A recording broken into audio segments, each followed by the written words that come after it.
আপনাদের দুর্যোগে দুর্দিনে আমরা আসি, যাদের বাড়িঘর নাই একেবারে পানিতে ভেসে গেছে তাদের জন্য বাড়িঘর তৈরি করে দেবেন। দু তিনটা প্রতিষ্ঠান, ঢাকার একটা প্রতিষ্ঠানের পক্ষ থেকে আপনাদের জন্য আমরা ত্রাণ নিয়ে এসেছি, স্বল্প ত্রাণ উদ্বোধন করে দিয়ে আসছি।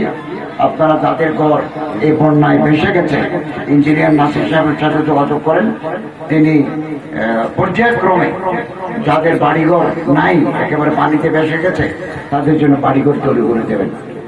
তারপরেও আপনারা যোগাযোগ রাখবেন যারা প্রশাসক মহোদয়ের সাথে। আরো এনজিও সংস্থা আছে, আর সুন্নাহ ফাউন্ডেশন আছে, ওখান থেকেও আমরা আপনাদের যারা একেবারে অত্যন্ত ক্ষতিগ্রস্ত, থাকার জায়গা নাই, রাস্তার উপরে থাকেন, তাদের জন্য আমরা ছোটখাটো বাড়ি করে দেব। আমি আপনাদের শুভকামনা করি, আপনাদের কাছে দোয়া চাই। আপনাদের দুর্যোগে দুর্দিনে আমরা আছি, বাংলাদেশ সরকার আছে, জেলা প্রশাসন আছে, আলেম ওলামারাও আছেন।